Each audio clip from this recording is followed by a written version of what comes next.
way music is now, the age thing, you know, back, because we've been doing it the same amount of time, man.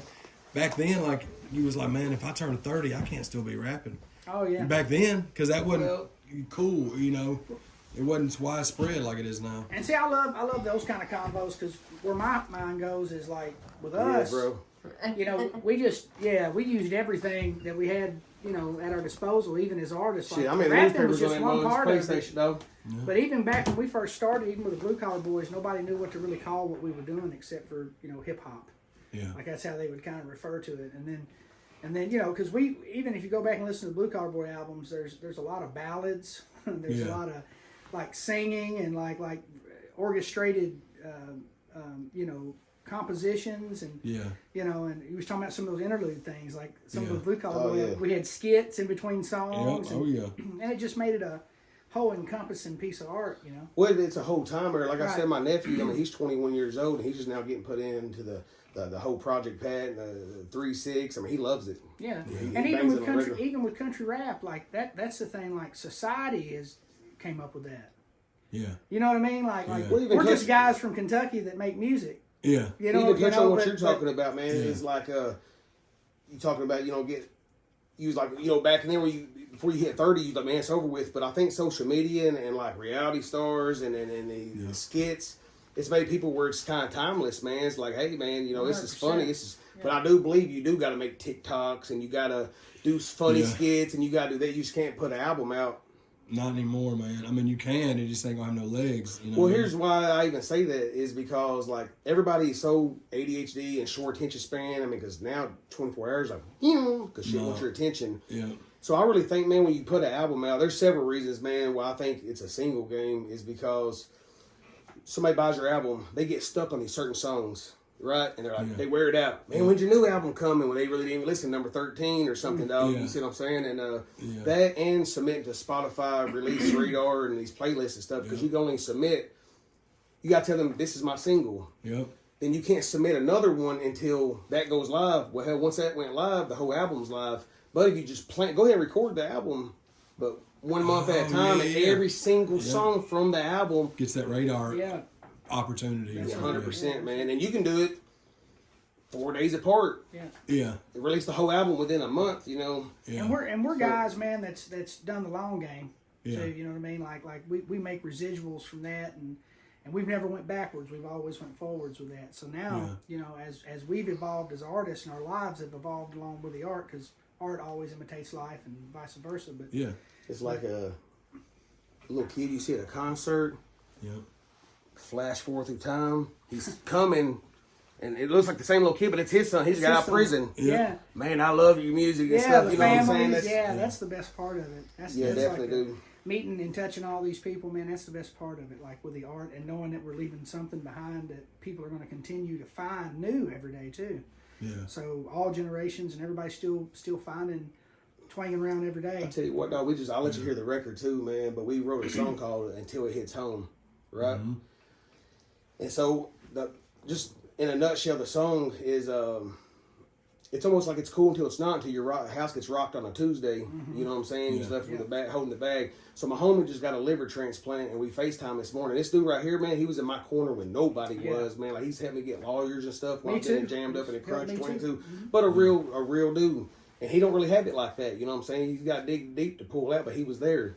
Yeah. And, man, we just now booked a thing for his celebration, his life, getting that liver, dude. And man, me and him kind of rapped that song while he's on FaceTime, man. He's like, dude, you gonna make me cry, man. Shit, dude, that was powerful, bro. And until it hits home, I mean, you don't think that's just gonna happen to you, man, you know? No, for sure, dude. That's dope. Yeah, it was really cool, man. Remind me, man, let you check it out too, man. It's a good song, man. For sure. And I was talking to Twang when me and Twang first talked a few weeks ago. I told him I was down if y'all had anything y'all wanted me to jump on or whatever. I'd be down. I tell you what I would love to do, and I was telling her this. Yeah, man. Something like, what's the vibe? Oh, you know what I mean? You like that song? Well, yes, I do. But I want to rap on something like that because I don't rap on stuff like that. And I want the people that's in with that, and I just want the people that's in y'all's genre, because I'm getting classified in that genre simply for the same reasons y'all did initially. Exactly right. Because Caucasian, I'm country, and I make rap music. That's right. You know what I'm saying? I look at it as Southern hip hop, but whatever they want to call it, I just would love to do something to that in that fashion. You know, like on the country rap side. So you know what Twang started calling? He started calling it Ameriflow. It's like, you know, we're American and we're flowing, but it's like, but we always noticed, like, we used to do like man, we did a whole tour through Florida, man, just on foot. We bought a mascot. We had a mascot and shit rode with us, and it was a Merle. He had his own page and everything, man. I've seen a lot of shit go down his beak, bro. Yeah, true Merle, story. I mean, Merle he might Van have been Zant's wild. his name. He might have been wild at Coyote Uglies. Yeah, we took over Coyote Uglies completely, in bro. Ybor City. Yeah, man. Like that was nuts. It was super crazy, man. And Merle, a stripper jumped on his back and bit him in the back. I said, bro, you got ringworms, nigga. He's a big hypochondriac. But he said, shit, man. And he's one brother. I mean, he melted on us, bro. Yeah, big shout out, Taco. Yeah. And we did a few shows with Big and Rich. Yeah. And, while we were down there. Very blessed, man, because like ours, it's like, you know, you lay off the gas pedal, hop back on the gas pedal. Because, I mean, life happened. Like, my old lady, man, she was crushed in a car like a couple of years ago. I mean, she survived. But, I mean, dude, it changed our lives, dog. I mean, she's all metal under here, man. They had to, like, rebuild her hip and stuff. And it was a quarter mile from here. So, you know how desolate it is out here, you know. And, she sat in the woods about an hour before she was even found. And had to get life flighted down to Nashville. God, bro. And they wired her shut with a bunch of broke teeth and stuff. And they know the shit was broke. The teeth and stuff. I mean, they wired her like that, man. And so until that came loose and the healing process never would happen, dude. Then finally we went and got some X-rays, and it's like 6 months later, and they're like, "Man, your jaw's still broke. We can't pull those teeth." Then nobody would touch it at all, dog, because they'd been apart for too long. They're like, her own family doctor's like, "This ain't fixable."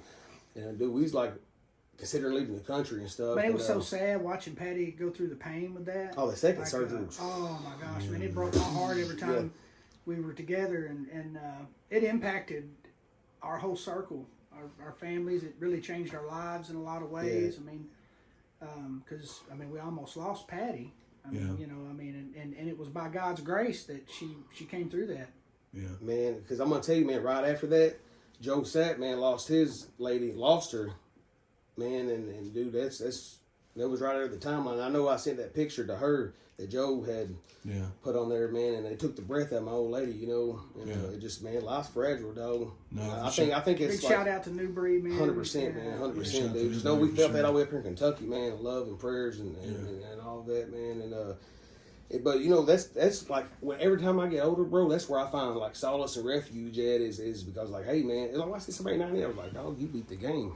Absolutely. You know, and I don't know what that means to them, but just, you know, it's like motivation to me, bro, which is like, you know, because I know you probably see a lot of people already. Right, you know, he made me think about something just now, too, is like when this country rap genre started emerging, the camaraderie in it that was there in the beginning of it. Yeah. And the family and like the togetherness, man, it was so amazing. Now it's evolved since then into a bigger thing that's crossing all kinds of different gaps. Well, from the underground, I mean, the true underground, the sticks and stuff, man, and I mean, here's the thing, dog. Music crosses genres. I mean, this ain't no. I mean, everything pulls from a little of everything, dude. You know, and it's shit that influenced my life. You can't take it away. I mean, you do that 25-year anniversary, dude.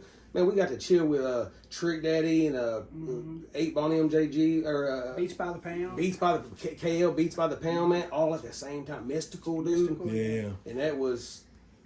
I was showing them a picture, man. Me and my mama, man. I was in 8th grade. Had a big, you know, everybody had that big No Limit. The big old No Limit, dog. That was the. So y'all, first of all, let's get this. We've been going, so we got a lot of good stuff in here. But ChadArmesTV, man, we are back with another sit-down interview, and these are some legends in the state of Kentucky and in the genre. And I found out about them a few years back from Leroy Biggs. Shout out Leroy, the nephew Leroy. He put me up on game with y'all back on when y'all dropped y'all's EP Lost Highway, and I think it was 2021. And I'm really a fan of what y'all do, man, because not only y'all's music, but just y'all's attitude. Y'all are super positive guys like I am, and that kind of energy is sometimes hard to find in what we do in rap, because a lot of people are trying to convey like, well, that being nice and being happy, that's soft. You know what I'm saying? So along the way, it's it's finally starting to come around where like positive vibes is cool to have. You know what I mean? And what we do. The world needs Man, it. I think the new gangster is being real. Yeah. I think the new gangster is being proud to be a father. Mm-hmm. I think the new gangster is being proud to be an American. Yeah. I think the new gangster is proud of, your soul being saved by Jesus Christ. Yeah. Yeah. For sure. I think it is. I 100%. think that the new gangster is good core values. Yeah. Well, let's go downtown Bowling Green and start talking to this dude. Let's put a podium up there, dog. I love that. Yeah, super dope, man. But you know what? To even add to that, man, it's like, just like if a new medicine comes out or new shit, it takes time to see the result, cause and effect.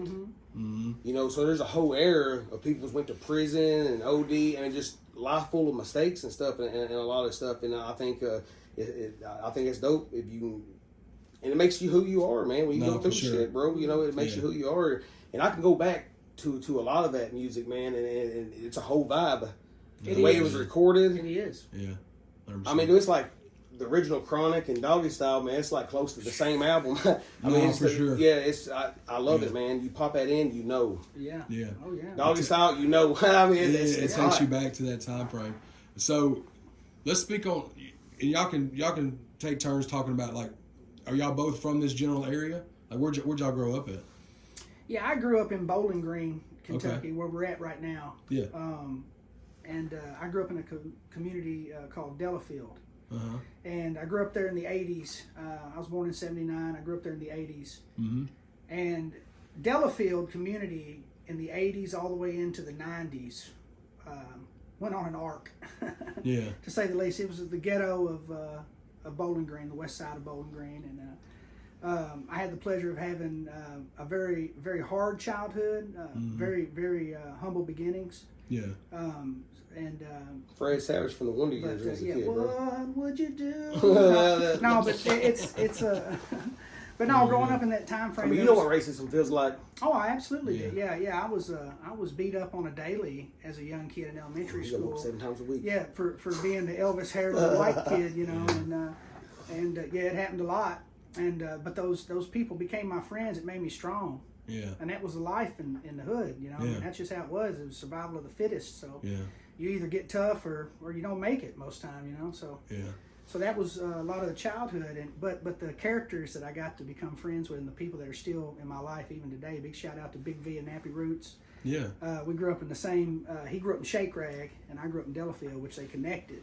Oh, gotcha. Okay. And we went to Bowling Green High together, Yeah. and he was a football legend even then before Yeah. the rapping, And, Yeah. and Purple's baby, and Yeah. so I got the benefit of having all this stuff that really fueled the Blue Collar Boys content as an MC when I started rapping in that group, and back then I was Country Twang of the Blue Collar Boys. Now back then, you didn't see that. Yeah. It was different. When I would go into a studio like in Franklin with Street Made and all those guys, and big shout out DeJuan Hobson. Kentucky boy, yeah. Yeah, Kentucky boy. That's my shout out boy. Kentucky Yeah, boy, me and DeJuan go way back. Yeah, way back. shout out Kentucky boy, Yeah, man. Kentucky That's my boy. dog. Yeah. So, and he was there in this time frame. Yeah. And 2005, 2004. Yeah. Yeah. So I'd come into the studio there, and we'd be doing records. And of course, they had Nappy Root records in there. Early Cagey Elephant records. Back when it was Perfect Confusion. Yeah. Us and Yeah. all of these people, and then we moved It's above the Capital Arts Center. with Joe Hop. And anyway, there was just this plethora of different artists and music emerging. So when I'd walk in the studio and I'd be like, "Country boy, Yeah. what makes you country?" Yeah. I said, "Country boy." And that's what I showed you. That's why I started making beats on right here. And that's what he hit. So back then, that was to a beat. It'd be to like a beat or whatever. It would trip people out. Yeah. They was like, "Man, that's." It's like the country CeeLo or something, dog. I mean, it's a Yeah. very unique sound, but it had that, no pun, country twang to it, dog. It shit was dope, man. It was very dope on those dark minor beats. Like, I love making dark beats. Yeah. Like, man. Yeah, dude, and it's very, very dope. And Round at the time, he grew up in Edmonson County. Yeah, Mammoth Cave is probably the closest attraction, you know what I'm saying? That's the biggest misconceptions about twanging rounds. Like, twanging rounds, like, from the other side of the tracks, man. And I'm from backcountry Edmonton County, Cleveland and Wingfield. And but image-wise, when you look at Twang and Round, sometimes you think I'm the guy that grew up riding horses out here, you know, and stuff like that. And he's the guy that grew up in the street. Yeah, man. And it was flip flop. Yeah, it's flip flop. That's right. But both of our dads is on the other side of the line. 100%. We was on the early end, so it's kind of crazy. Those families are still connected, you know, coming up. And rural Kentucky's rural Kentucky, no matter how big the city is. I mean, you still go into Louisville and see some redneck stuff and everything else, you know. So I mean, it's just culture. Yeah. You know. So what got y'all into to rap music? Like what? You remember kind of what got you listening to it, or what inspired you? Oh yeah. Well, I remember, you know, Rapper's Delight on the record, but you know, and then LL Cool J, and I mean, you know, Run DMC, you know, all Beastie Boys. Oh my God, man, Beastie Boys' License to Ill is my favorite album of all time. I mean, it just is. I used to listen to it in my '79 Firebird riding around in Delafield. Yeah. And you know, that's what got me into it. You know, and you know, even the movement of gangster rap, NWA. You know, all the way into Tupac and Biggie. You know, when I was in high school, those albums were at the height. Oh yeah, $22 a pop. All Eyes on Me in the Cadillac. Whipping around Delafield with Cadillac, All Eyes on Me, that was a vibe, man. I felt like it, you know, like I was living it. You know? I've always, man. Those were some tumultuous times too, you know. I was grown at 15, you know. I was out of the house, so when I graduated high school, I had my own apartment, you know. So, I was out in the streets, you know, hustling. Yeah. And that was All Eyes on Me. When Machiavelli hit, I was on a whole other level at that point. Yeah. You know. Yeah. That's what's so funny, because he's got about 7 years on me. Yeah. Yeah, man. Still reserves and damn Bronco, dude. Yeah, the Bronco. Shit. Yeah. Still reserves. Oh, dude. yeah. Big 40-ounce hitters, bro. We hit a couple Thunder Barrels, man. Like that. Yeah. Yeah, man. Yeah, dude. So I've always loved the beats, and I've always loved subs. And, you know, my sister, when her first husband... man, he had some big, I think they was Audio Technos or something, man, but they was drums, dude. It was like 15s, 18s, but I know he lived in a trailer, dog. It would just beat the panels off, man. And so I know when you know, I think it was Chronic 01, I bought the instrumental before I bought the... because that whole instrumental, golly, it was killer, dude. And I had some shit rigged up, man, which, like I said, I started making this on the PlayStation right here. It's back when memory cards 8 megabytes. Yeah, I remember them. Yeah. And so this right here was meant to hook to the TV. So what I did is I got me a Y splits, 2 females to a male 1/4-inch jack, and I had me a carrying case and a 13-inch TV. And I'd walk to the studio over in the hood where he's talking about the other side of the tracks. And we go over to Street Made. I'll never forget it. So I knocked on the door, whatever, and he was like, man, there's all kinds of people in there, bro. And he was like, man. Brown had this orange plaid suit on. It was a button up, like a Dickies looking orange he plaid. Thought I was out of Hispanic descent. Yeah, he said, hey man. Well, at the time, this guy Crow, this guy Crow from the hood, R.I.P. Crow, was looking out the window, and J. Rose said, he said, well, who is it? He said, man, he said, some kind of Spanish guy or something out here. And he said, well, ask him what he wants. Yeah. They opened the door and it was round. Yeah, so I bought some studio time or whatever, man, and it was so funny, man, because it was kind of like some Mickey Mouse shit, dude. I remember J-Ro looking at it like. But I bought my time, nonetheless. I bought my time, dude. You know, and when we hit a play on there, and it's came up from studio monitors, man, it didn't take long, man, like 7 seconds. Those beats, man, they were so magical. And so I would put, 15, 16 beats on a CD, man. Then I'd go to my aunt's house, man, and make little bootleg covers and stuff like that. And this is probably 2001. Yeah. 2000. He should come to my house in Tennessee. His wife be mad. Oh, my wife did not. She did not. She didn't really support the music or nothing at the time. And I didn't probably burn one on the way down there. Yeah, so try to get creative. Like, dude. What are you doing? So we. You have a daughter. yeah, that kind of stuff. So I'd make. But look what strong we created, black man, coffee, by doing that. And we would drink strong black coffee. Oh, to the wee hours in the morning, bro. And huff Thunder Barrels and make music. So y'all met when he brought that stuff to the studio that day? So that ain't where we met at. So actually, man, we're a little ADHD too, man. You know, no, it's fine. I'm messing with you. To answer that real quick, his brother lived next door to me or whatever, and my little brother. Yeah. So. Yeah, man. So he was like, man, my brother eat those beats up. Cause I'd be over his house, man, be smoking, man, playing the beats. He's like, man, my brother would kill those. Everybody's got a brother or cousin who would do something, right? Fire. I didn't really get excited about it. Yeah. About 6 months later, man, he walks in I think, man, Hero Yeah. was Hero with you. Yeah. So some other, they already had Blue Collar Boys kind of going on. And so he's like, man, I've been hearing about your beats, dude. I love your beats, man. And he hit that country boy. Yeah. That's the shit he hit on there. And I was like, bro, that is, I mean, he just hugged the beat so good, man. I was like, that is fire, dog. And his rapping at the time was fire. I mean, he had that that tone and and everything. And I was like, man, we can really make something happen. Yeah, definitely, man. Which, Haystack and shit was a big influence on my life. Absolutely. And my cousin, early 90s and shit, Moonshine, and Clint, all of them. Yep. But yeah, man. R.I.P. Man, dude. Definitely do. But yeah, man. So that's how y'all got to go. Yeah. So when y'all started linking up like that, when did y'all start figuring out where y'all were going to try to come together and record music? Now, was the work release program, was that the first project? That was later on. That was Twang and Ground. Yeah, so that was in 2010. Yeah. Speed up real quick, man. Yeah. Blue Collar Boys, we did 3 or 4 albums. There was like 4 or 5 of us in the group, man. Yep. There were some guys in the streets, man, and other business adventures. I know you was working at John I was selling heavy equipment, and I was making killer money. Like we didn't know nothing about publishing or nothing, man. This wasn't even for us. This is at the trunk of our cars. Yeah. Where and this is on into the 20s, all late 20s. So we did 3 albums, dude. Then Jeff Foxworthy came out with the Blue Collar Comedy Tour. Yeah. Well, they started putting stuff out, Blue Collar Boys, and I know it was like Blue Collar Boys Live Tonight, so I started getting like some booking. Yeah. Because Thought Larry the Cable Guy and stuff. Yeah.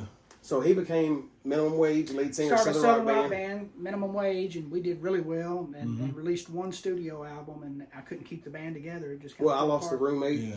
Roommate killed himself, dude. Yeah. We did a song called Outside My Window, and that's the first song to the Twang and Round. So Twang and Round was actually born kind of out of that suicide right there, because life got busy, bro. Like I became engineering, like the rapping. Yes, I do the rapping and stuff, but I love producing. Yeah. Don't really even care about mixing, but I do it, Yeah. Producing, bro, all day and all night. Yeah. Boxers, bowls of cereal, full of drink, whatever. And I love to write, so like that's my passion is writing, all the way from songs to film to everything. That Outside My Window, man, it glued us kind of the front man on that track, and people, that shit got bootlegged a bunch. And we did Here Kitty Kitty, and we know what, man, that done. And then some suicide prevention things picked it up, and it kind of, that was like the biggest buzz we'd had at the time. Yeah. And then it was all organic from there. I mean, it was like, that was when we could still sell CDs. You know what, dog? So we do these pop-ups. We just show up and people, like all over Kentucky. What year was this?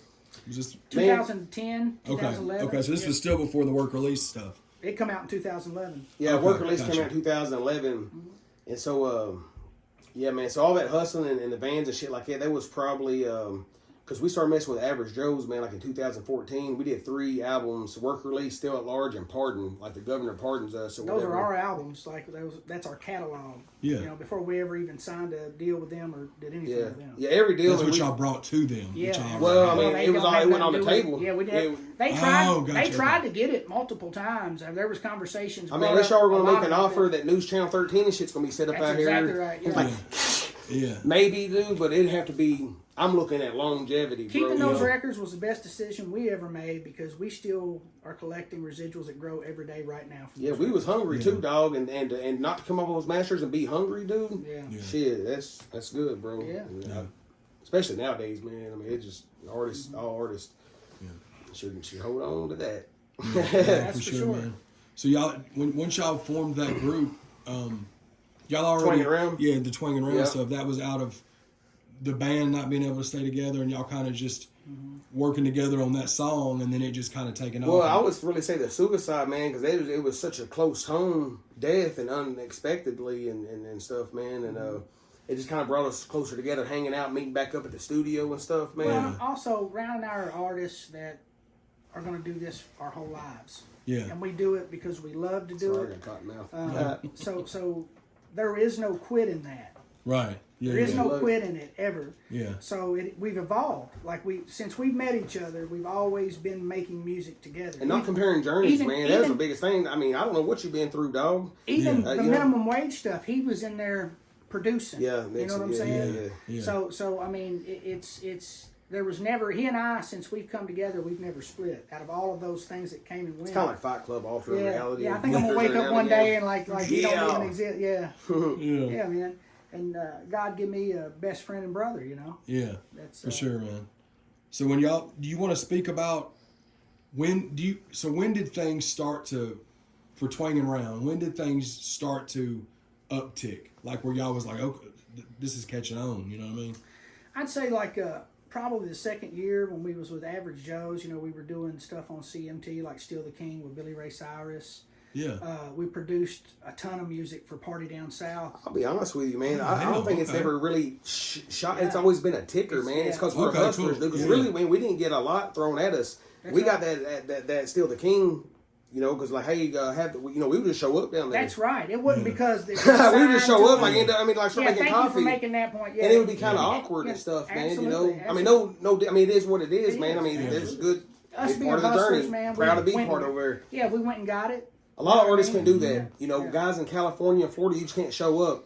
We just gotta go Nashville. You know what I'm saying? For sure. Yeah, dude. And so they would just hang us over. Then us, you know, being real people, man, just connecting with people, man. There, because everybody was doing something on set.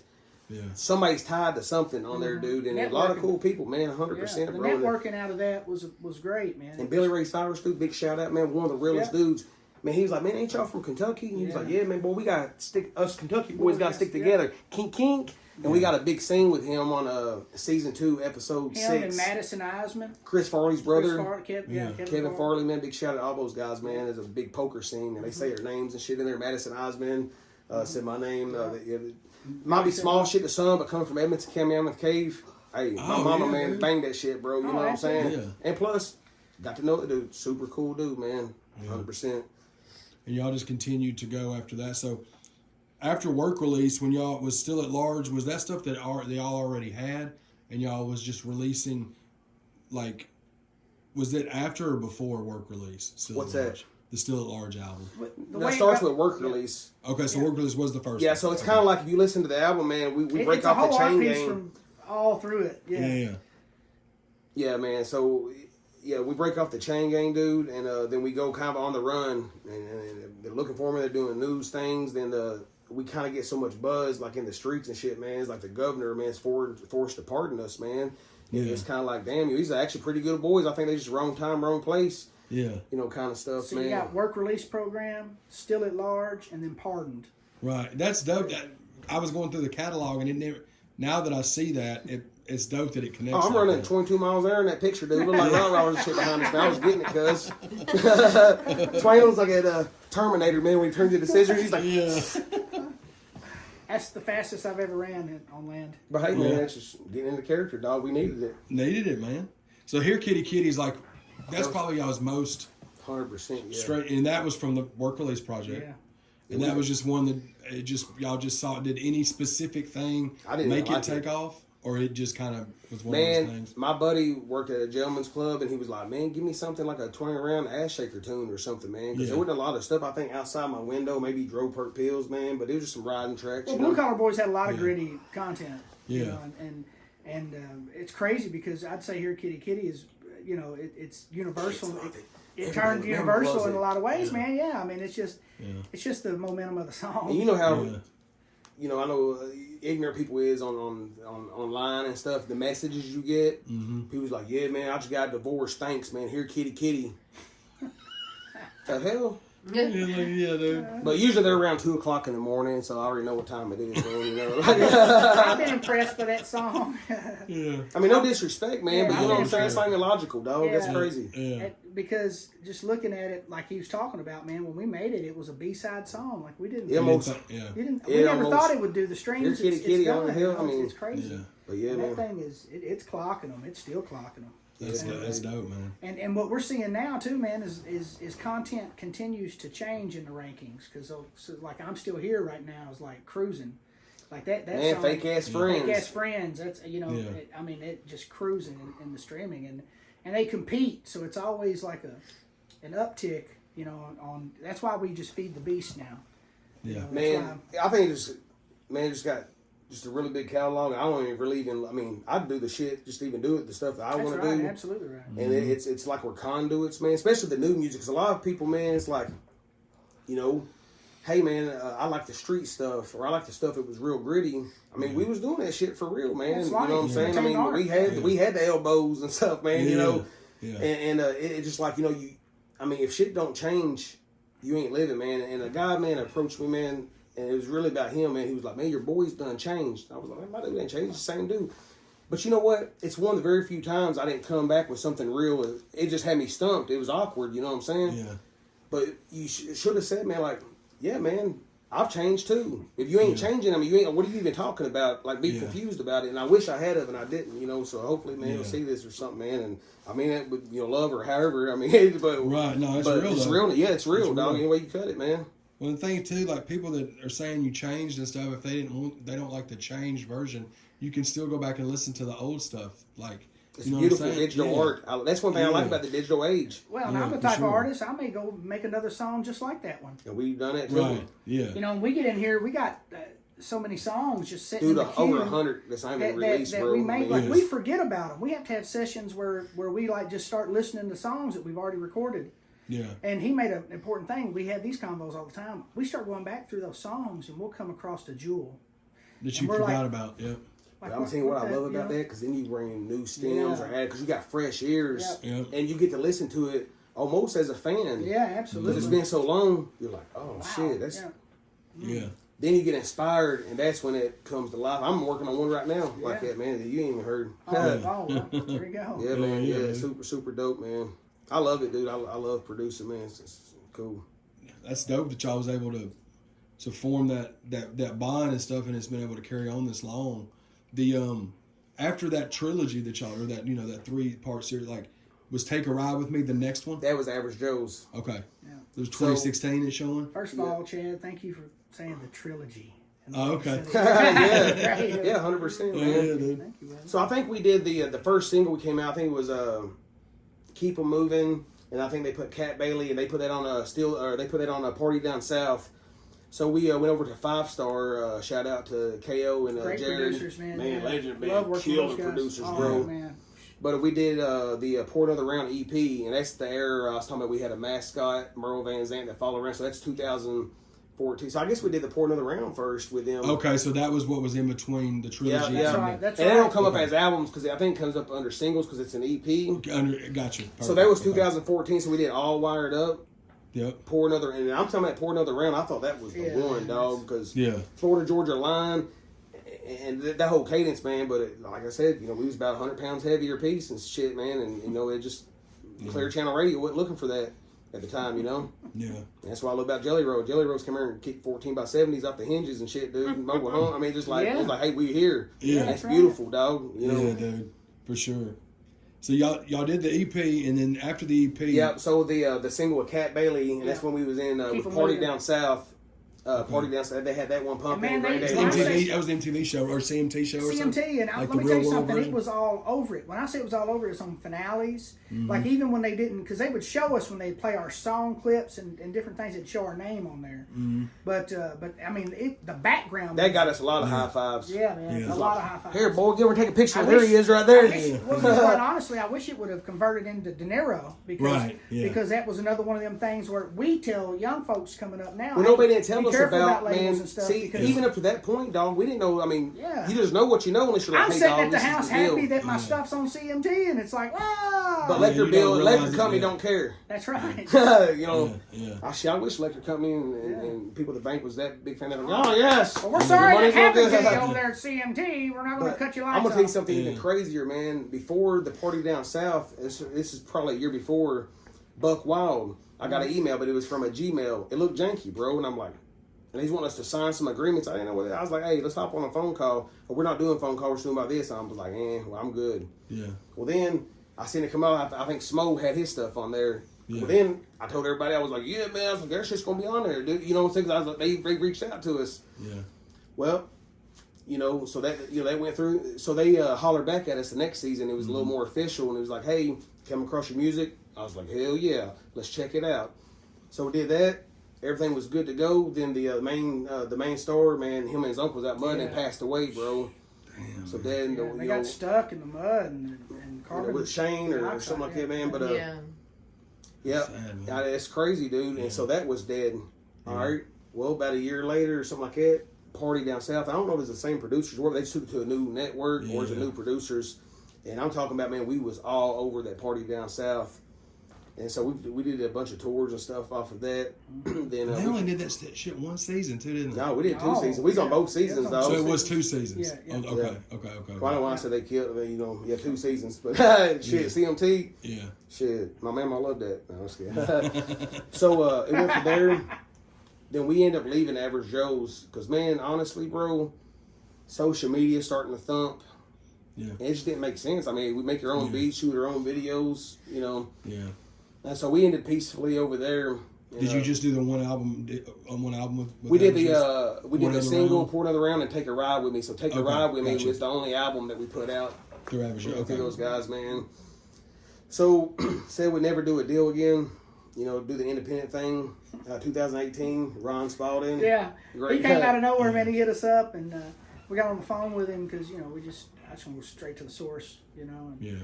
and we were like, look, I denied it on the phone and here. Look, denied man, it. we were like, look, we just got out of a deal. We ain't trying to get back. He said, listen, just check my credentials, and if you want to talk, call me back.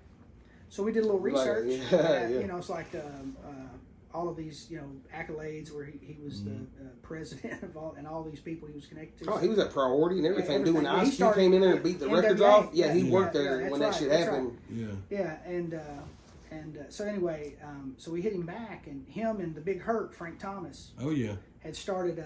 Yeah, they was our business partners. Yeah, they were our dude. business partners.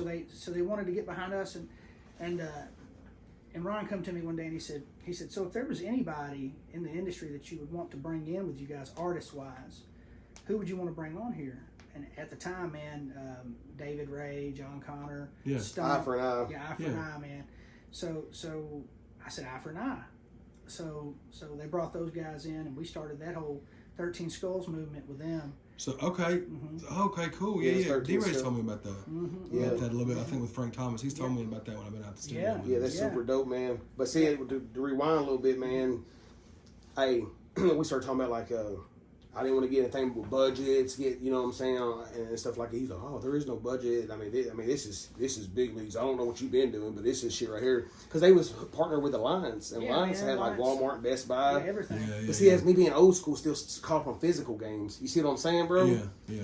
But we did an album through Ron. Man, Was we it went Where out I to Was Hollywood, shot Lottie Dottie. I mean, like it was like a tribute to Slick Rick.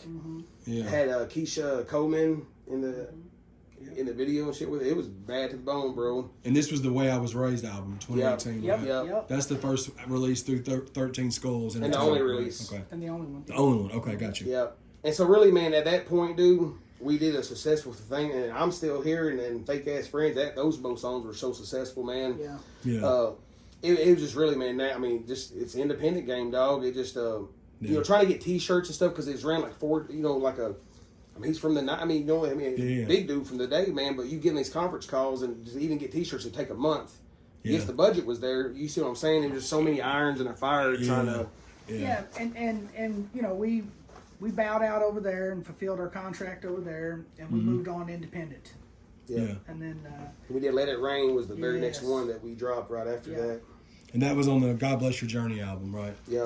2019. So that's the first album where y'all was just going to put it out yourselves through just Twang and Run and put it That's out. right. No Average Joes, no 13 Skulls. This was just you guys. that's right. Okay. And since then, has it just been you guys since Yes. then? Yes. So 2019 was the turning point. That's right. Okay. That's right. Yeah, And- it's after God Bless Your Journey, which I love that too, man, Yeah. because it's almost like the Southern Bird will bless their heart. Yeah. God Bless Your Journey is almost like, hey, Yeah. I'm not going to talk shit about you, bro. We're just going to, disconnect right here. And it's Yeah. like, I hope you're, like, successful. And, like, I hope you, matter of fact, dog, I pray you win a scratch-off ticket right I now. do too. Yeah. You know what I'm saying? But it's Yeah. like no energy towards it. You're just Yeah, on man. your own thing, bro. Yeah. And, Yeah. and I love that. So a lot of times you're like, hey, man, God bless your journey. No, for sure. I get what you're saying. So we did that, then porch hymns. But I'm going to be honest with you, dude. The stuff we got coming this year, I know every artist says this, but it's just a whole other, I don't know, man. I've been on a good spiritual journey, man. And like I said, in Pag's Wreck, I lived by myself for 3 months. And just really, man, just one of the quotes that I like, man, is like, a man lives 2 lives, and he starts living the other one when he only realizes he has one. Yep. And I told my partner at on FaceTime when I got the liver transplant, he was like, "Man, amen to that, dude." And I like it. And my second quote right here, bro, is this is my favorite probably. It's like every person you meet in life is going through a battle you know nothing about. Mm-hmm. And really, man, where that first hit me, dude, is when I was sitting at a table, and I'm talking to my homie, my chick, she's in Nashville, man. She's wired up, and my homie, man, her heart gave out, and she's waiting on a heart transplant.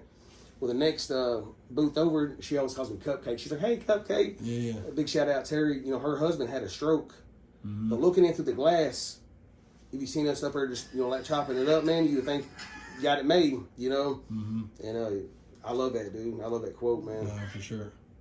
Yeah, and then you know, to fill in the gap a little bit, like, so from that point, that's when the pandemic hit, Yep. COVID. So Yeah, so we tied a deal down with a carnival and Sunshine Travel. Travel. Big shout out, Greg. Yeah. We did a cruise carnival. They gave us like 200 rooms Yeah. to like sell.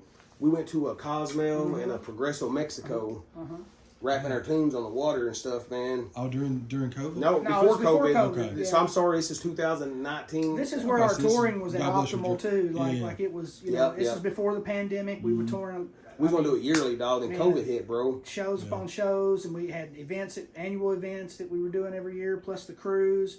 So everything was at the peak of touring because I mean it was awesome. It was a whole other income, right? Yep.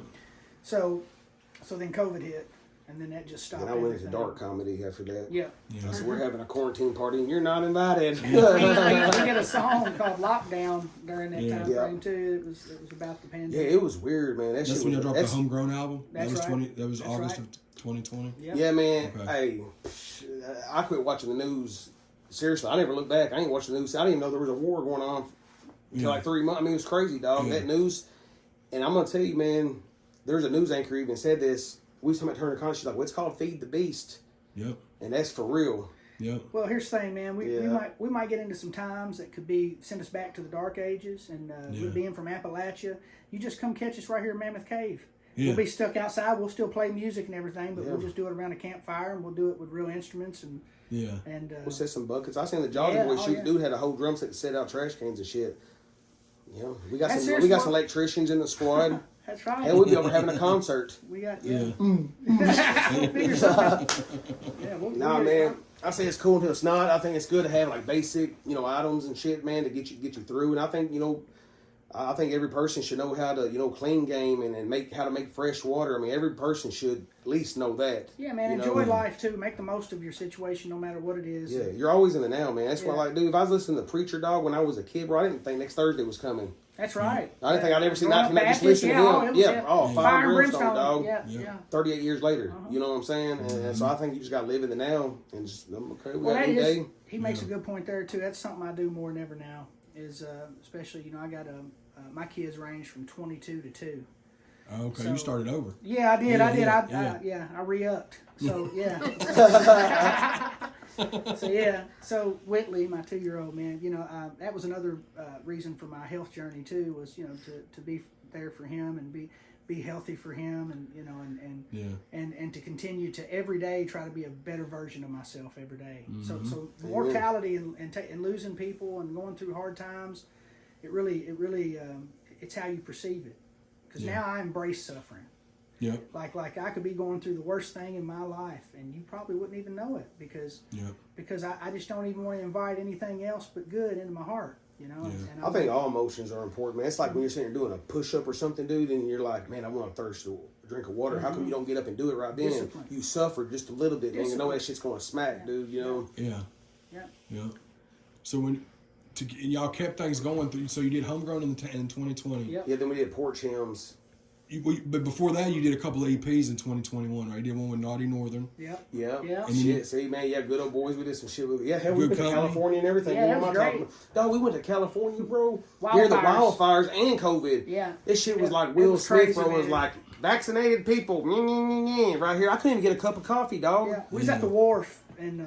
See, Alcatraz, and it was smoky looking, Yeah, dude. And, and people was we were talking. walking in the streets, man, and literally it was almost apocalyptic like because they were having those wildfires, and we were in the Bro, middle. We flew in, so we were Allegedly, somebody said I ate a big mushroom candy bar, dog. did, yeah. Yeah, he said I did. allegedly. Dog, you know what it's like being there for real? with the neurons going, wow. Yeah, because you're not only seeing it. The only thing that kept me you're feeling grounded, it dog, was the breeze coming in from the bay. It was like a box fan laid up in a trailer or something like, you know, having a panic attack or something, dude. This shit's crazy, bro. Yeah. And it's really, I mean, it's really made just like, hey, I just got to stay conscious so my crew don't trip out or something, dog, you know. So you're just like, oh, shit. But you ride out like a rodeo, No dog. place like home. Is what we shot that video out there. That's why it looks so dusty and shit, bro. Damn, that's crazy. Oh, the one with and so that same year, August of 21, is when y'all did the EP Lost Highway with Leroy. Oh man, I want to talk about that. I think I know his real dad, bro. Huh? I think I know his real dad. yeah. I'll introduce when the time is right. Shit, it's all good. No, man, it's man. When Leroy, when we first got with him, man, it was amazing because number one, he's one of the most talented dudes, artists. I mean, his sense of humor too. Oh, bro. his sense of humor. It was like he was part of the family immediately. You know Instantly, what I'm saying? yep. And so we took him up under our wing, man. It was like, come on, you know. I bought him ice we're cream gonna open cones all and this everything, up. Ice cream. We're like, we're gonna open up this and let you, check this out and see where you want to get in, and we'll create some new stuff too. But here's what we got on deck. So we started playing tracks for him. Yeah. And That man, Lost Highway is probably the first one. yeah, he was like, yep. Yeah, dude. That is my He's language. so quick with it, bro. Oh, man. Because a month after y'all dropped y'all's, we dropped Which our that album, record, too. I love it. It's a great EP, man. Oh It's a my great God, project. yeah. That was when as I said, that's when I found out about y'all was through him because we linked up with Leroy in May of 21 and when interviewed him, me and him did a song, and then that song turned into another one, and then we did an album. But like that whole time frame, I'd only known him about 3 months when y'all dropped y'all's EP. He had just finished it, I think, right when me and him started hanging out and stuff. Yeah. But he was talking about y'all. He said he went to Kentucky to do an EP with some guys. And the thing is, I knew of y'all. I just didn't know it because through the Blue Collar Boys from back in the day. Did y'all used to have CDs in CD Warehouse and all that? Hell Oh yeah, yeah, bro. That's what I saw y'all do. yeah, absolutely. Because Yeah. I used to buy CDs. Wow, yeah. I used to buy Super dope, CDs from the Springfield location when it was open, and I used to always see in Rivergate, Madison, and Nashville. Yeah. I used to see Blue Collar Boys, and I know I bought some of them records. That's back crazy. Yeah, bro. they were there. Then. They were there for sure, man. Oh, we had county fairs, bro, and we was popping up and shit, bro. Like, Yeah. And we were some of the first ones to really do the mud bogs and stuff. Like when we first started doing those concerts, man, it wouldn't. It was cool posing on speed. He's like, "Oh fuck, you got bass and stuff." I thought y'all had a guitar. Yeah. They panicked on us, bro. He's like, Yeah, "Oh, they you can't." panicked. The And speakers it's is always paper and shit, yeah, bro. I it was like, was- "Oh my god, what attic is this from, dude? Are you serious?" Yeah. Yeah. They'd have like a trailer up there. Yeah, that shit has grown, dude. Then of Yeah. course, I know Average Joe's that mega truck series they got into, man. That it was. That brought their the whole off mud road digger. in there. And then the culture just kicked up. It wasn't like it wasn't around. I mean, we were riding 4-wheelers and stuff back there on Blue Holler. Yeah, the real skinny before it was trails and ever shit, developed. man. Big shout out to Kevin Nelson. That's actually back when you used to come in. Have you ever been to Blue Holler? I haven't. Yeah. I got you, man. We're on when you go across the dam, there used to be a cemetery up there, and you used to have the entrance through that, and it was like real steep. And they used to they bought that property on the back side of the parking lot now. Yeah. But it's like 1,600 beautiful acres, park, man. Back man. here in Yeah. the in the holler, dude. You're beautiful. Especially man. seeing it develop over the years, because that's Yeah. Round's backyard pretty much up there where Now you the grew up. people that moved out there for crickets, you hang that shit up. I mean, they're the ones that probably not a fan of it, dude. Yeah, but, they probably done sold off and went. but I mean, moved it's out. like So the most recent project y'all released that's an album would be was Port Gems, right?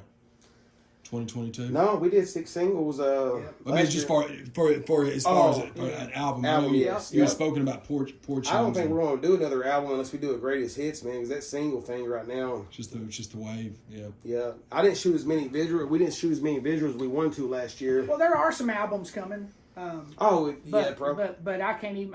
It's too premature to even talk about that. But I will say this, man. We're part of a movement now called the Horsemen.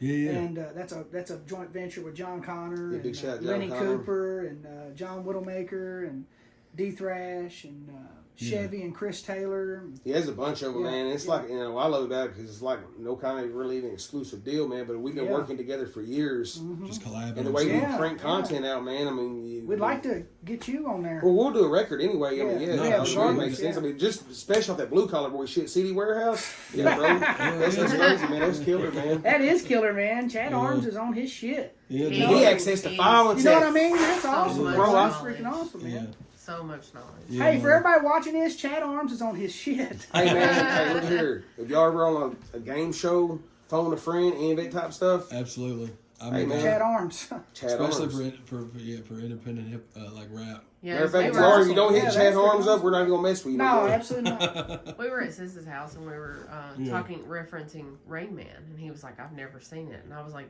"You're Rain Man." And so then he watched it and he was like, "I am Rain Man."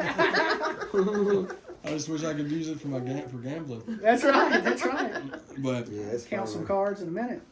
yeah, so y'all dropped several singles last year. And you said you're working on new stuff. What do y'all feel is for? Because now that we've kind of handled like the majority of like y'all's discography stuff, now we'll just spitball correct, Yeah, personal stuff. absolutely. But Yeah, we don't What run are out of y'all- content, man. what are y'all's favorite?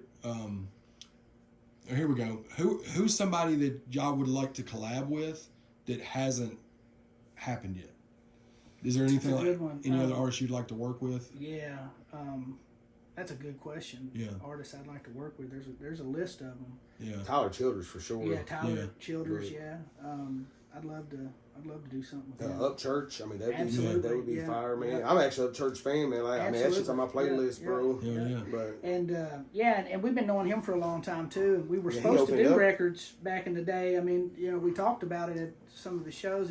He blew up. I never got at him about Big, that, man. not so big, A lot of people's like, man, why don't you get that, man? A lot of the times, it happens organically. Right. You cross paths, and And that's the way I want it anyway. That's Yeah. another. I'm glad he said that because that's how we do any of it. Like, Well, like regardless. Naughty Northern, man, like, he didn't have no kind of following, man, but he reached out to me twice. He's like, hey, man, I got good quality, stuff. And he's like, I don't reach out Well, I often, like man. him, So. Yeah, but when I heard the quality, it was good quality. Because, man, look, dog, I mean, it's 2024 now, and your shit No, I already know. sounds incoherent.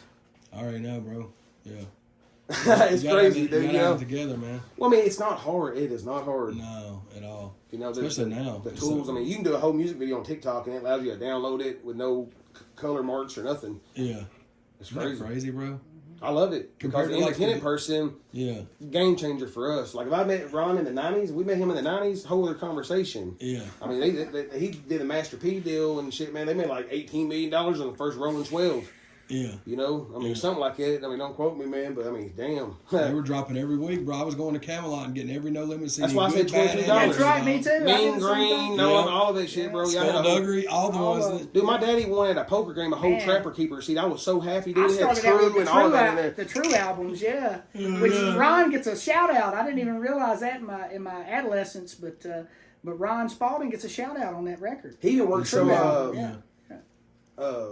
what's that? Well, he's got a great story about Pimp C. That, Oh, yeah, man. he's got a great story. He was going to about sign Pimp C to a deal. Yeah. Oh, man. And he passed away Yep. the night before Yep. in that city they was going to meet in, bro.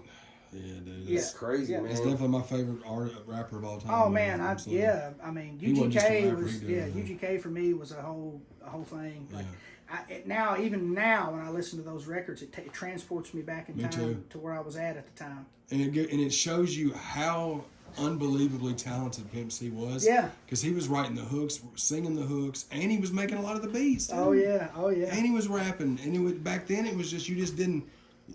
People didn't really look into all that side of the songs. It was just at face value what the song was, but they didn't think about he made the beat for it. He laid the hook for it. No. That's how movies, and it becomes one glued thing.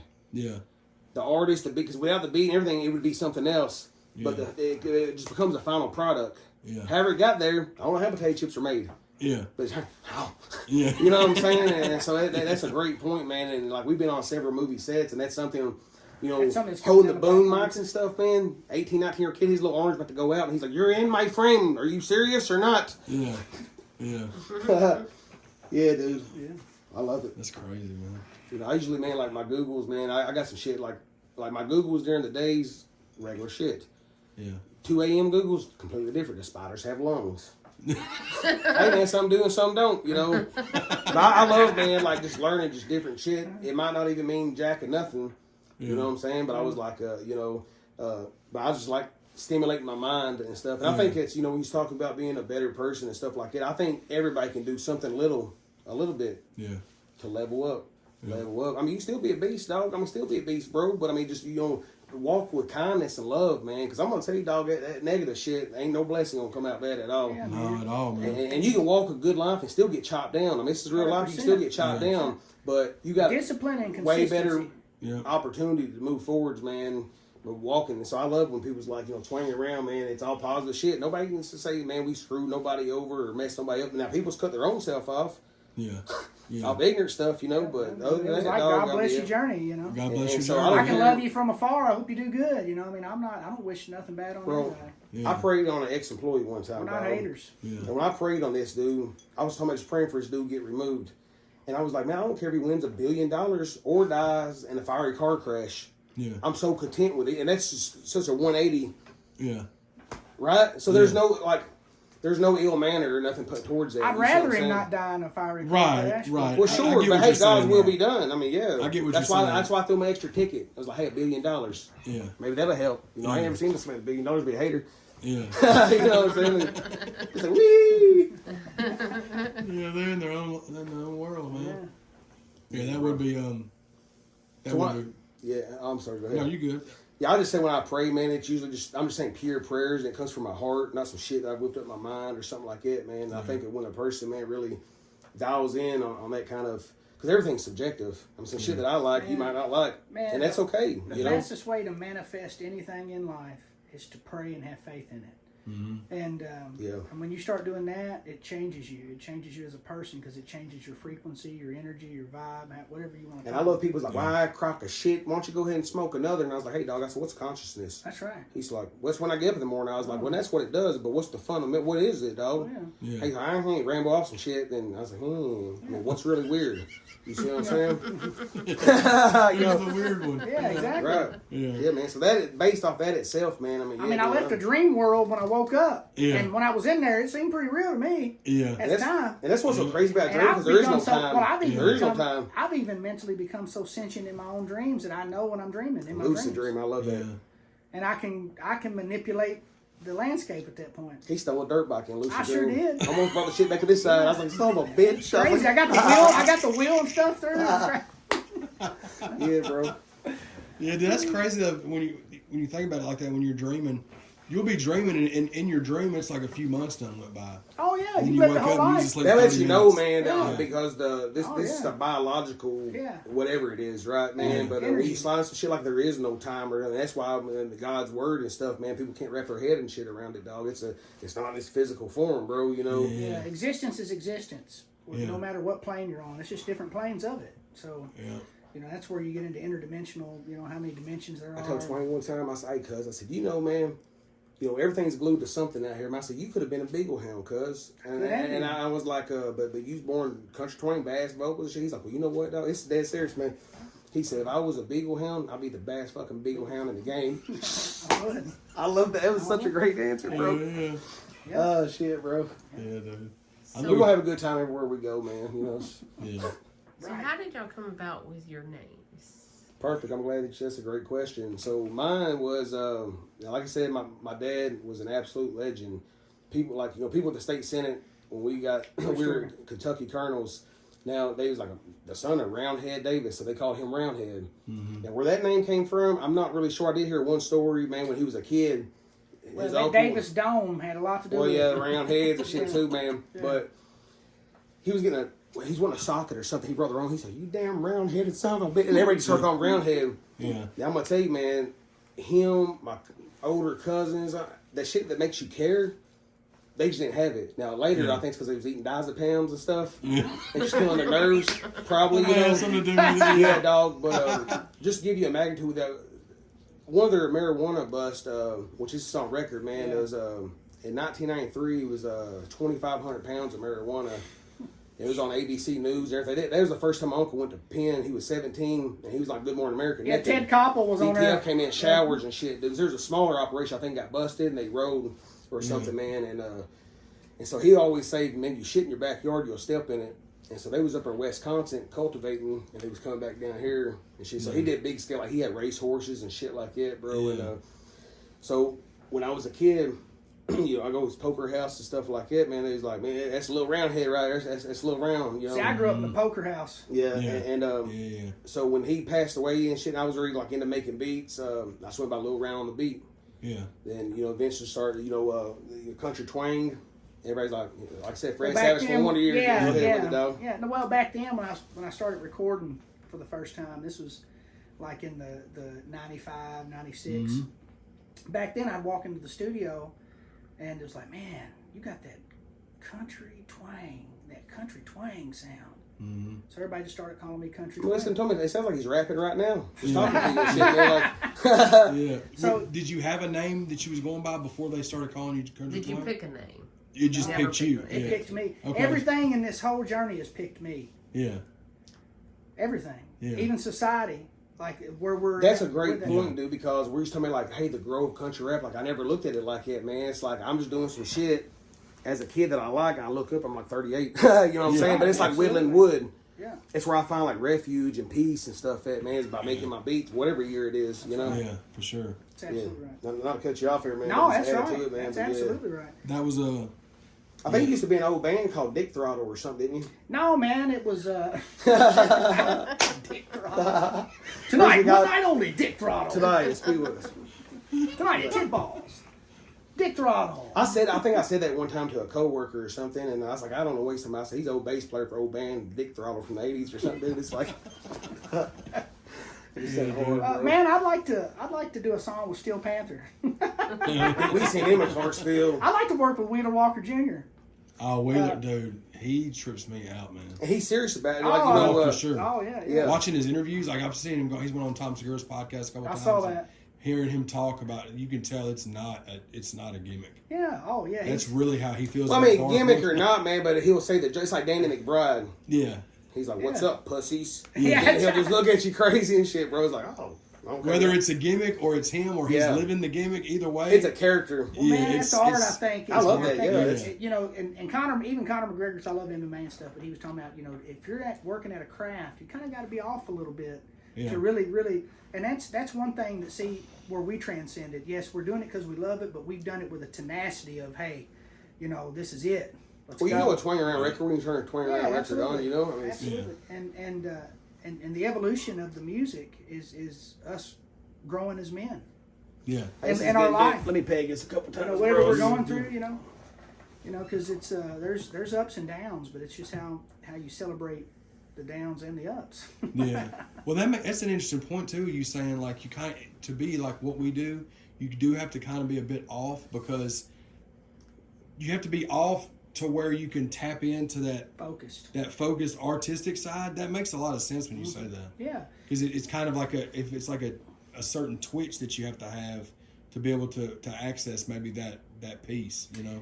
Oh yeah, because Absolutely. people it's like, how do you come up with this shit? And it trips us out. Well, I'll sometimes. tell you, that's why we're on the same wavelength. Because Yeah. like I was about to say right before he said that, Yeah. I was about to say when we create, it gets the energy so strong sometimes that I've when tore computers up before. well, we'll start listening to the post, Mm-hmm. and we're like, it's like I wasn't even me that recorded the song. Yeah. It's like I was so out of body with it when You're we so did it in tune. that when now we're listening to post, and I'm like a fan at that point. I'm Yeah. like, One of them damn hybrids. oh yeah, man, yeah, Nah, man, that's energy's so thick it tear a transmission up, dog. yeah, straight You up. know? Yeah. I mean, we've had poltergeist activity happening here. Oh, a phone got Yeah, through. yeah. You We were call sitting what here. you want My to, man, wife shit. and me and him were in here. I think it was Let It Rain, wasn't it? No, it was Worries Away by Worries the Kids. Away, yeah. And so anyway, there was a phone sitting here, and she was standing here, and I was standing there, and we were listening to it. And that phone, it just started doing like this, and it went boom and hit him Yeah, right like, in it the wasn't chest. basic, right? Like, we was jamming in here, you know what I'm saying? But when I seen it, I turned and looked, she said, homie, I seen that shit. Like, she was shook, bro. I'm So like, that's well, another thing to twanging around too, like the energy. Like there's always, I have a lot of energy to me too. Where there's a paranormal we've had several times that we're supposed to do a bunch of paranormal. We've been with a lot of the biggest paranormal people in the game, and Octagon Hall. That dude in the middle right here, he had a show on A&E. Yeah, Sean Burris, Extreme Paranormal. Yeah, he was crazy. He buried himself in caskets and stuff, put stuff in the cemetery. So we was at Octagon Hall with him at like 3 o'clock in the morning, and he used to be a big skeptic on that stuff, and that visit changed his whole perspective on paranormal. But if you want some of that content, we got some good stories on that, bro. Dude. You just let me know, bro. You want to give a story, a paranormal story? Y'all go ahead. Yeah, because I mean, I think the Texas and the Octagon Hall. Absolutely, yeah. So would y'all just go? Would it be like ghost hunting, or would it just be out somewhere and some paranormal shit just happen, bro? That's how you be the most paranormal, anyway, dog. Really, it's happened with me like that. I had an attachment that's followed me through from my grandmother, my mother, and to myself. Kind of looks like Burt Reynolds a little bit. It does kind of look like I was just kidding, bro. It does. No, I just got the right in there, dog. Yeah. The Trans Am and everything. It's crazy. How come people don't ever see that shit, bro? It's always like, I seen the Civil War soldier. It's never like, hey, man, I seen a Tesla. Yeah. Or like I seen somebody with a Days of Thunder shirt. Well, at your old studio, I saw a dude's T-shirt. But it was all white and shit, though. Maybe they don't. Maybe it was a modern day T-shirt. Maybe they can't like manifest enough energy to get the graphics and shit on there. That's asking for a lot. Well, come to find out, the apparition we saw I was just talking about come from a guy that overdosed up in the top room where his studio was. I saw the dude. That on me and honestly, man, without rambling, dude, I think to answer that question, I think, man, that the minds go so deep over here. Yeah. I think when we go to this place, it's either a portal or some high energy shit sparked off, maybe a murder or suicide. I think it's like a beacon in the dark. Yeah, absolutely. Because this earth itself is a living thing. Yeah. You know what I mean? And so I think, especially when we're both together, go into these places, man, shit's thin. Yeah. Yeah, it gets thin, man, and then stuff starts to kind of bleed through. You know, that's what it.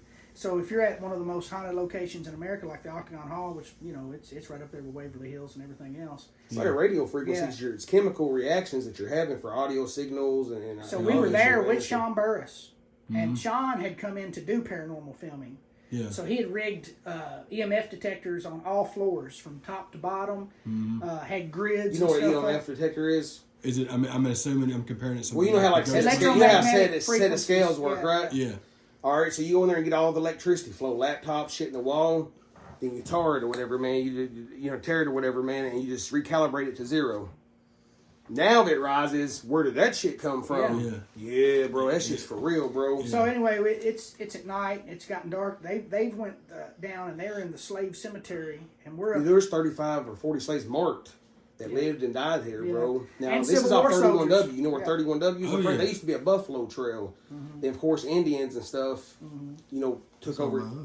31W. Well, it runs all the way through. Yeah. It does. It runs all the way through. You got Nashville. Yeah, I mean, all the battles and shit that happened. Yeah. And down there was one right there on 109 in Portland, a battle that went down there. I had a property there. 17,000 troops stayed here at the Octagon Hall. Now, this place you got your legs sawed off, bullets dug. That's where Bite the Bullet comes from.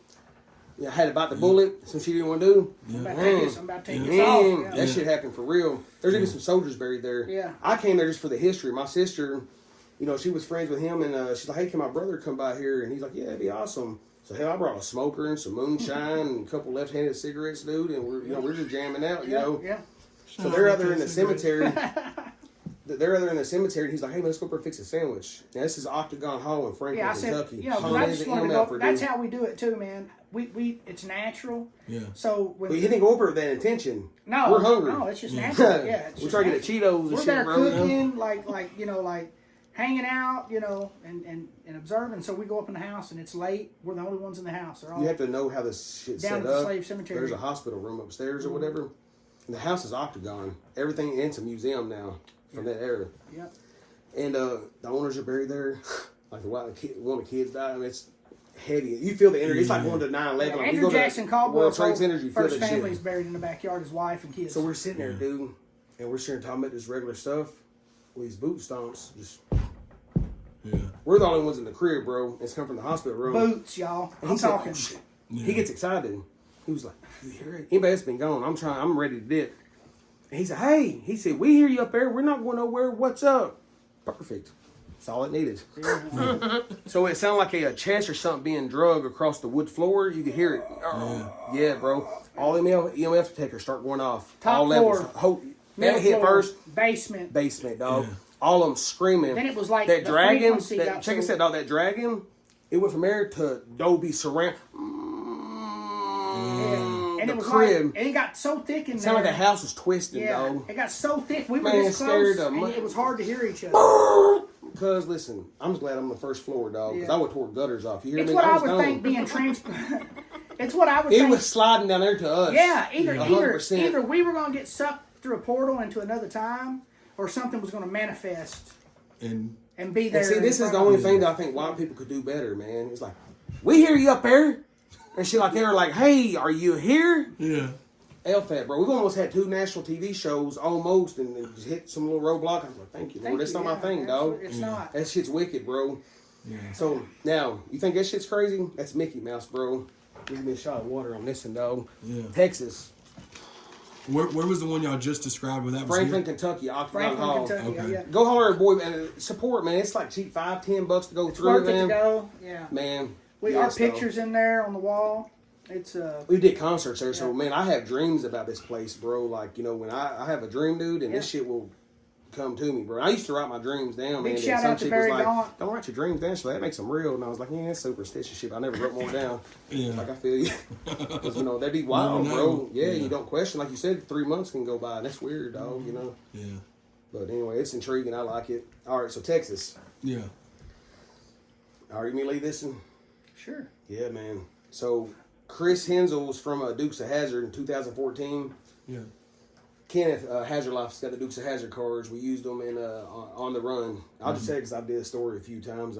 Yep. So Kenneth, he's like, "Hey man, do you want to be in a movie?" And I was like, "Well, hell yeah, that'd be dope, bro." He's like, "All right, man, I'm gonna set it up." So we go down there to meet with Chris and stuff. And so he's like, "So how much can you invest in the film?" And we're like, "No, man, we're not investors. We're just talent or whatever." And he looked at, and he's like, "Well, man, what about your label?" I'm talking about Average Joe's, right? And so going back, it's 2014, and so anyway, long story short, you know, it just miscommunication. Yeah. Ate the meals, never heard nothing back. He called. This is about 4 years now. This is probably 2019. Yeah. He Twang calls me or whatever, and he was like, "Man, I had a dream, man, that I died." And he's like, "I had this." So we'll tell you that part of it real quick. I'll pick back up. Yeah, well, I laid down one night and I started dreaming, and in the dream I was telling you about having lucid dreams. Yeah. Well, one of my trigger things where I know I'm dreaming is I'll make myself levitate in the dream. Like if I'm sitting here, I'll once I levitate, I'm like, oh, okay, I'm in the dream world. Mm-hmm. So this time I said, I'm going to test it to the limit. I want to go as high as I'm going to try to get to heaven. I'm going to go as high as I can go. I'm going into outer space. Mm-hmm. So I started going up. I just kept going up and I kept going up all the way out of the Earth's atmosphere into space, and then I started moving through space fast, and then I started seeing this little pinpoint of light, and I started getting closer and closer to it, and it started brightening up, and it started getting like so bright that I started to see like forms, and I started to see like buildings. And when I say buildings, I'm talking it's nothing like you could ever imagine, like filling up the sky. Like and in that, the closer I got, I started to see more detail. So I started seeing things moving, look like people, you know, and I started hearing music and like all these things, and I started seeing like these massive roads. And when I say massive, I mean bigger than you can even imagine. And then as I crested this hill, there was this light, and I knew as soon as my spirit felt it, it was God. Mm-hmm. And I was in the presence of that, and then I heard, "It's not your time. Mm-hmm. You got more things to do. You can come back again, but not now." And then when I woke up from the dream. Man. So he sent me a So I got voicemail. right up, and I still had these melodies in my head. Was you scared when you woke up? Man, it's not fear. It was such a presence of Probably disoriented. Oh, Yeah. it was overwhelming. Yeah. You know, so I started writing this music. I started writing these lyrics, and I recorded it on my phone. I sent him a rough recording of it. Yep. And that was My Will Be Done. My Will Be Done is the name of the song. Yeah. It's out now, man. But started laying some keys down to it and got a structure. Then we laid the vocals down for real, you know what I'm saying? And kept wanting to put a beat to it. I was like, nah, man, this is a simple little track. It's like, you know what, man? My dad said before he passed away, I was like, he was always wanting us to do a song where, like, yeah, God's in our music, man, but not at the forefront. It's just like, you know, just a little splash of it, you know what I'm saying? And I said, this right here, man, this is like really, man, just about God and about your experience. And it's a very spiritual track. I said, let's dedicate this to God and to my dad. And he was like, yeah, man. We cut the record. Chris from 4 years ago calls us, man, and he was like, you ready for Texas? I was like, Texas. I was like, shit. I was like, when, bro? And he was like, now. If you can get a plane ticket now. He said, not for sure tomorrow. I was like, all right. He's like, I'll reimburse you when you get here. He was like, I was like, for how long? And he's like, at least a month. So now I'm gonna have to tell my chick, because we like notices and shit, like we're gonna bust some moves. We got kids and stuff. Yeah. And so I tell her I'm leaving the next day for a month and go to Texas to film this movie, man. And and so we're down there, and it's filmed like a faith based film, And but in our roommate, he was called Meathead in there, This is from the 80s, And he was like, he just didn't like it, bro. So we got down there and got the scripts and was working the scripts and stuff and getting ready for the film. And so we were staying on a compound in Cleveland, Texas, and so us three were in this part of the compound together. That's where we were staying. And Paul Baker. Mm-hmm. Yeah, Tonk. We named him Tonk. He's like, man, you guys are good words. Come up with some names and shit. We were sitting in like, We were sitting in the drive-through at Chick-fil-A. And I was like, man, I like Tonk. That's hard, bro. Yeah. We just came up with that. Yeah. Like they were like, here, let's kick. Yeah. Well, we started kicking around names. He didn't like Meathead, so he's like, well, what can it be? And we were sitting there, and I go, how about Tonk? Tonk for a week, bro. And we done got such a brotherhood because we're living together for like a week, couple weeks. He's like, man, I'm gonna get a tattoo. He's out there on the outside. We be cooking out and stuff out there. He's like, I'm gonna make a tattoo appointment, man. I'm gonna get Tonk right here. And this guy was walking by, and he heard that, and he said, I'm sorry, man. He said, what name did you just say? And he's like, when? He's like, when you talking about tattoo? He's like, oh, I'm gonna get Tonk. He was like, Tonk. He's like, man, wow. What a unique name. He was like, where'd you get Tonk? And I was like, man, it's just a Kentucky thing. He's like, oh, Kentucky? He's like, is that where you guys are from? We're like, yeah. And he's like, what part? I'm like, Bowling Green. Man, he went pale, bro. He was like, okay, I'm sorry. He's like, not to trip you guys out. He said, I'm playing Piglet on the film as a deputy. And he said, my name's Todd Matthews. And he said, I'm the Pulaski County coroner and that, works the scenes. And he said, he's a forensic scientist. He's one of the first cyber sleuths to ever take digital data banks and hook them to DOAs and figure out who they are. So wow. Yeah. So there's this case that he was working or whatever, man. He's like, he gets his paperwork. He said, man, there's this Jane Doe case I was working, man. And that's why he even took the movie role and came down. Because her body was there in Texas. Yeah. And so, so anyway, he was like, I only had one thing to go off of, man. Well, he left and brought the stuff. Came back. He said, let me not trip you out or whatever, come back. He said, there was a Jane Doe case she got killed in 93. And he was like, and she was just identified by a tattoo. And he said, that tattoo said Tonk. And we're like, what the fuck? My dude's like, man, I ain't getting that tattoo. What the hell? Yeah. Tripping, man. And he was like, well, man, he's like, guess where she's from? I said, Kentucky. He was like, yeah. I was like, that's crazy. He said, Bowling Green, Kentucky. He was like, what the hell? Yeah. Her body, man's here in this town, bro, that we're filming at.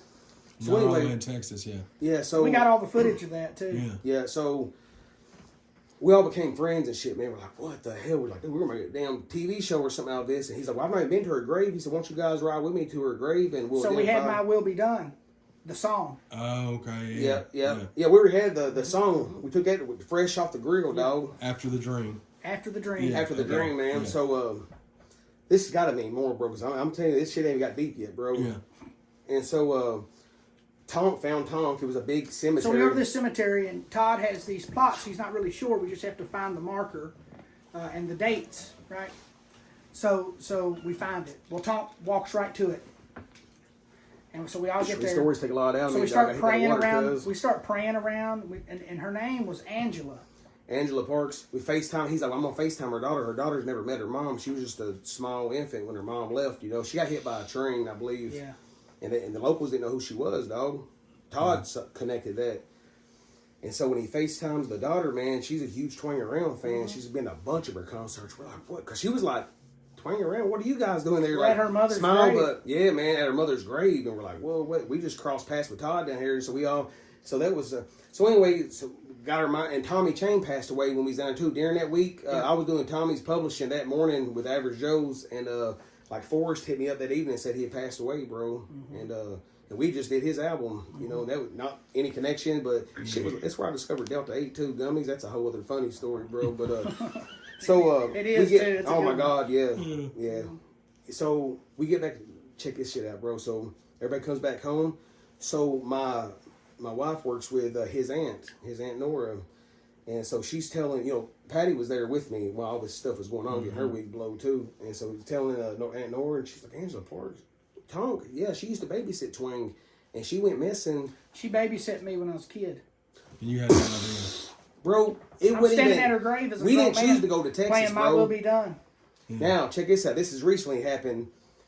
After all this shit happened, I talked to the forensic scientist, and I talked to Tonk and all of us. I was like, let's shoot a music video of this. I want y'all to play in it. So Tonk is the one he dreamt that he died. Yeah. The forensic scientist is digging the grave. Now flash forward to present day. Yeah. He We just passed lost away. Todd. The forensic scientist, man, from a blood clot. Yeah. Golly, Yeah, man. that's just a couple And months ago. the dude that runs, I think, Country Rap News or whatever, man, he sent me an email because he said, Tom Matthews, that sounds familiar. And he was, I don't know how you come across the name, but it's from 2021. He sent it to me, dog, that he was like, man, check out this new video I did with Twang around. And so it gave a little summary of it, man.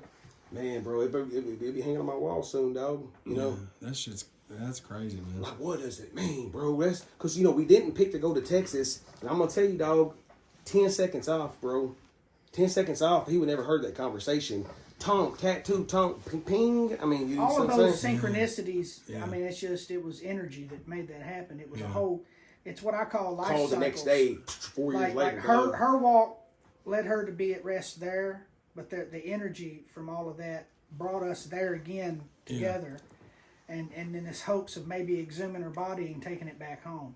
Yeah. So Dang, man, I to think come it's a back conduit. home from what I perceived as heaven, there's so many. It's just like it just keeps going and going. And in that dream, I don't know if it wasn't real. Yeah. I don't know if I had passed Maybe over. led her or something. Came back, like Yeah. passed over in your sleep and came Yeah, back. absolutely, 100%. Yeah. That's how Tommy Chain died, man. I believe, man. It you know. is. See, and there's another synchronicity. That was apnea for Tommy. And so I mean, it was. There's so many synchronicities in that, and it just keeps compounding. And when you have those kind of spiritual revelations, it really opens your eyes to how thin the veil really is and how consciousness. It goes back to that reality conscious. and What is everything consciousness, else man? Nobody knows. Yeah. You know what I'm saying? So, Yeah. So here's what I want to do to end off this, because we'll end up coming back and doing more of this with you guys. yeah, we're not out of stories. You know what I'm saying? Anytime you want to come up, man, yeah, definitely. For sure. But what I want to do, and I'll ask y'all separately, okay? Who is Twang? I'm a father, Mm-hmm. a lover of God, Mm-hmm. a spiritual man. Try to be a righteous man, Mm-hmm. which is sometimes the hardest thing to do. Yeah. And I love my family. And when I say family, it's not always just about blood either. It's about people that I consider family. And to the core of me, I'm an artist. I'm a hard worker. I'm a believer. And I get inspired every day to be a better version of myself every day. Yeah. Now look, dog, he literally took my speech. That was all my shit. That's Energy, dog. I said, Yeah, bro, it was good. I channeled it. No, it was beautiful, man. Who was Ryan? Just look at him and say ditto. Yeah, I'm somebody, man, that I would want in my corner. You know what I'm saying? Like on a come up. Somebody that's real, that's not cookie cutter, man. That's somebody that's going to tell you the truth. No yes, man. Somebody that's going to tell you the truth, man. Like, hey, I got shit on my lip. Thank you, dog. I appreciate 6 minutes in, but better late than never, cuz, I don't think it was there in the first 3. I think it happened somewhere in between. Yeah, man. And I try to be better, man, every day, like a better version.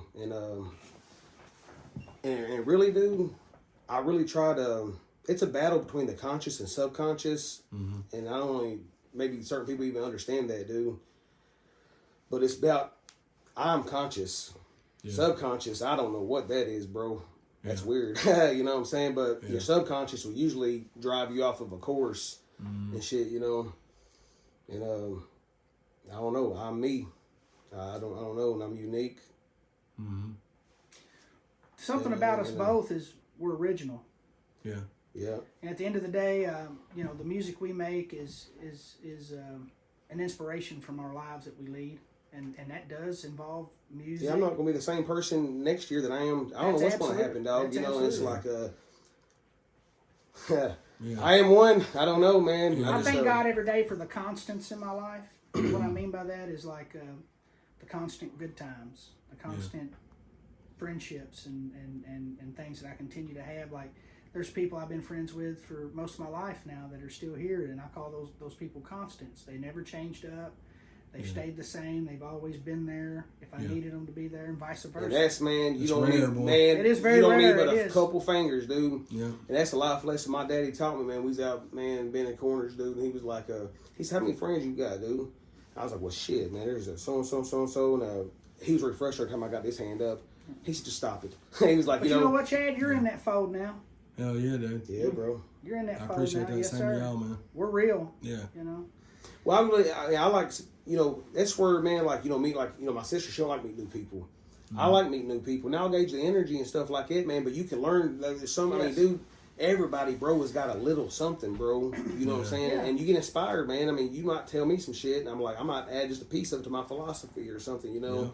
Yeah. And I love it. So I love meeting strangers. I hope that sums up for everybody that who I am. Yeah, yeah. For sure. You know? Yeah, man. But yeah, man, it's great, man. A lot of good stories, dude.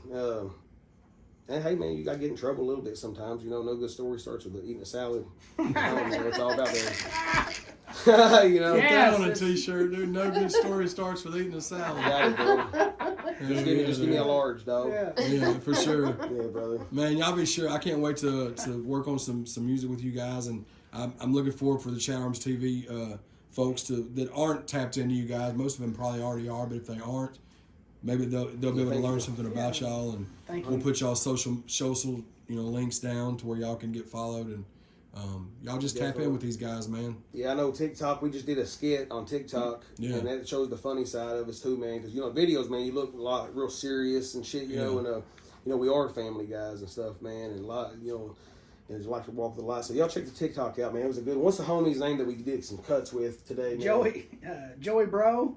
Oh, dude, he's a legend on TikTok, dude. Man, he reminds me of like one of my uncles or something. Yeah. You know, That's what like, the skit was off of, like man. the I was first gonna give him a video- job, then we FaceTime my uncle. Yeah, the He first, said the first video I ever saw him. he started getting wild. Boy. Yeah, the first video I ever saw him was on TikTok, and he had a microphone, Yep. and he had like a braided belt with a buckle, and he was like shifting his hips. Yeah, and, like, that's singing. what she showed me. Yeah, too, oh same my God, man. video. Oh, he showed me a video. He had a bunch of Over hundreds. dancing. He said, Oh, I think you sent it He's to me gonna clown because me he up there. said we got a Trailer felony or park, something shit. in the house. Yeah.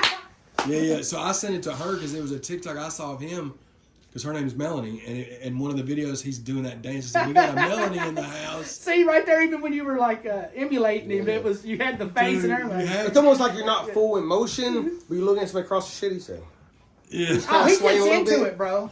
Like he starts Big doing his shout out hand to like that this, cat. and like, Yeah. but like you said, you got to be off a little bit. No, for sure. yeah, see what I'm saying? he's in the zone. He's Imagine the stories that guy could sit down and Oh. tell. Look, Joey, bro, you're off a little bit, but I am too. That's what Hey. makes this content creators, Yeah, cuz, you know. absolutely.